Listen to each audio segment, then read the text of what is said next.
Emilio Agnello, oggi tra le iniziative della giornata del rifugiato c'è anche un momento molto importante che è quello della formazione ai vostri operatori.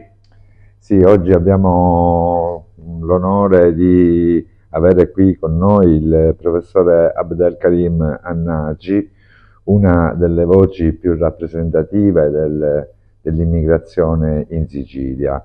Il professor Annagi diciamo, già nei primi anni '80 è venuto qui in Sicilia su delega del governo tunisino per fondare la prima scuola per i ragazzi arabi che erano nelle comunità di Mazara, e poi il suo percorso è stato, diciamo, molto lungo e proficuo, e il professore appunto è stato, diciamo, docente dell'Università Core di Enna, ma ha anche insegnato negli Stati Uniti ed in Francia. Oggi con lui stiamo affrontando uno dei temi che sta più a cuore nell'ambito appunto del sistema nazionale dove si muovono i nostri progetti, che è quello appunto dell'inclusione. E stiamo cercando appunto di sviscerare quali sono appunto gli aspetti più salienti e gli elementi di criticità all'inclusione sociale e lavorativa dei cittadini stranieri nel nostro territorio. È un'occasione importante per i nostri operatori per alimentare la propria formazione che, come sappiamo, deve essere continua, perché il settore dell'immigrazione è un settore che si modifica continuamente, sia dal punto di vista normativo ma anche dal punto di vista proprio delle caratteristiche dell'essere umano che emigra. Non ci troviamo più di fronte agli stranieri che arrivavano appunto alla fine degli anni '90, all'inizio degli anni 2000, stranieri spesso magari poco scolarizzati o comunque privi di informazione. Ora, con l'avvento di internet, con l'avvento della tecnologia, lo straniero che arriva in Italia ha già ben chiaro il quadro di riferimento dell'Europa, comunque del paese che lui sceglie, e comunque va approcciato in una maniera differente. Questo è lo scopo appunto della nostra attività formativa. Quanto è importante questo momento formativo per gli operatori dell'associazione Cometa? È importantissimo perché la formazione deve essere continua.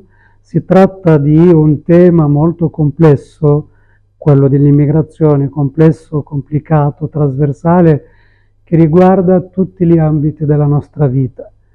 La vita degli autoctoni, ma anche la vita dei nuovi cittadini. Questi operatori fanno un lavoro straordinario perché affrontano appunto delle sfide che a volte neanche la politica riesce ad affrontarle, e portano sulle loro spalle una grande responsabilità. Per questo devono seguire queste formazioni, anche perché il fenomeno migratorio cambia continuamente, anche perché questi individui e gruppi che vengono da culture, paesi, religioni diverse, anche quelli cambiano. Cambia il contesto, cambiano le provenienze, cambiano le situazioni. Adesso abbiamo anche quelli di seconde generazioni. E sia l'accoglienza, quindi la prima accoglienza, la seconda accoglienza, che l'integrazione meritano, diciamo, un personale molto preparato, non solo dal punto di vista linguistico, ma anche dal punto di vista sociologico, antropologico, culturale, eccetera. Quindi ben vengano questi momenti. Io ringrazio appunto Emilio che mi ha dato questa opportunità di conoscere questo bellissimo gruppo che lavora nell'ambito dell'inclusione e dell'accoglienza. Il primo approccio quanto è importante per gli operatori culturali?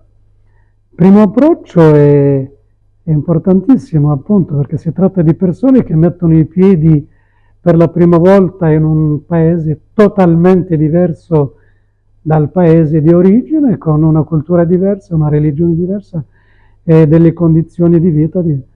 A volte non sanno parlare neanche una parola di italiano, e quindi c'è la formazione linguistica, la presentazione di questo nuovo contesto, questi luoghi geografici, questa nuova cultura, e soprattutto la cosa più importante è la formazione per poter inserirsi nel mondo del lavoro, perché questo è il loro obiettivo finale: lavorare, guadagnare, mantenersi e mantenere anche la famiglia in patria.